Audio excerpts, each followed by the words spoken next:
Good morning, welcome to another reflection, another week, March 21st, Monday morning, number 415.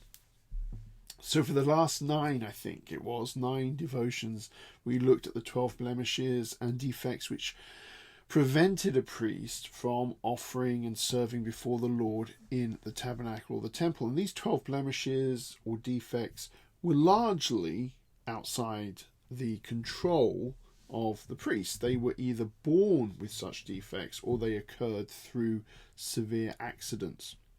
Now Leviticus 22, we're moving on, yay, tells us actually what would exclude a priest from the assembly by his own actions.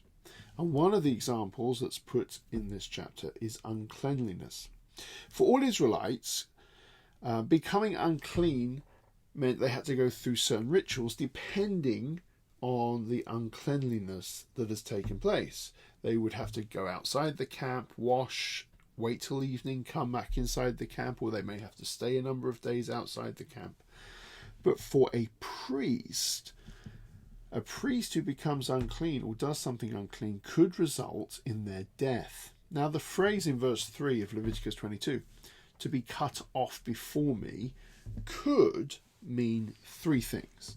It could mean death, execution by the Lord or by the assembly. It could mean excommunication from the assembly, or it could mean that priest's line would be terminated by the Lord. He would have no more descendants. But for whichever of those three you think it means, it is a severe consequence. Now, verses 10 to 16 gives an example of what would make a priest unclean. It's one example, and that is something which we might find trivial. It's sharing the holy food with people outside his immediate family. Now, why would such an apparent minor offence result in such a severe penalty? Well, these and other laws regarding the priesthood underline the intense dedication and commitment that was required by the priesthood to the Lord. The work of the priest was of supreme importance, and they had to be set apart and holy. The thing is, you and I are priests in the Lord. All believers are priests in the Lord, regardless of what your denomination holds, whether you believe in a physical priesthood or pastors. The point is, the question we have to ask ourselves is, how often do we come to the Lord in an unclean state? Do we come to him with our hearts and our minds unclean from what we have been thinking about, doing, saying? Do we come in an unclean state because of how we've treated other people, how we have contemplated what we'd like to do to them in our hearts, about how we have spoken to them, how we have treated them? All these things make us unclean, and we come to him with tainted and unacceptable sacrifices. Praise Jesus that we are not cut off from the Lord. Praise Jesus that he has taken our sin and our uncleanliness upon himself, that we might not receive the just punishment of our uncleanliness. But the thing is, we have to get serious about holiness. Not about being good church people. That's not holiness. Right? Let me be very clear about that. Being a good church person doesn't mean you're holy. Being a good vestry person does not mean you're holy. Being a good deacon doesn't mean you're holy. Being a good elder doesn't mean you're holy.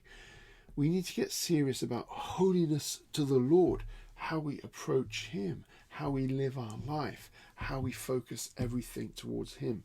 Verses 17 to 33 of Leviticus 22 warns us that we are not to bring anything with a defect, any blemished animal to the Lord for sacrifice.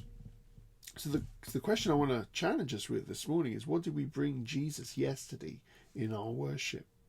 Did we offer the Lord the very best we have? Did we come to him with spiritual sacrifices of love and adoration, confessing the things that we may have done in the week that we know were not from him? Did we bow our knee? Or did we come to him with hypocrisy, claiming to worship him, singing loudly with the hymns, and yet in our hearts having unconfessed sin, both to the Lord and to other people. The great Puritan commentator Matthew Henry wrote, "If our devotions are ignorant and cold and trifling and full of distractions, we offer the blind and the lame and the sick for sacrifice. Cursed be the deceiver that does so. For while he thinks to put a cheat upon God, he puts a damning cheat upon his own soul." May God bless you today. May his face shine upon you. May you know the love of Christ in your life. In Jesus' name. Amen.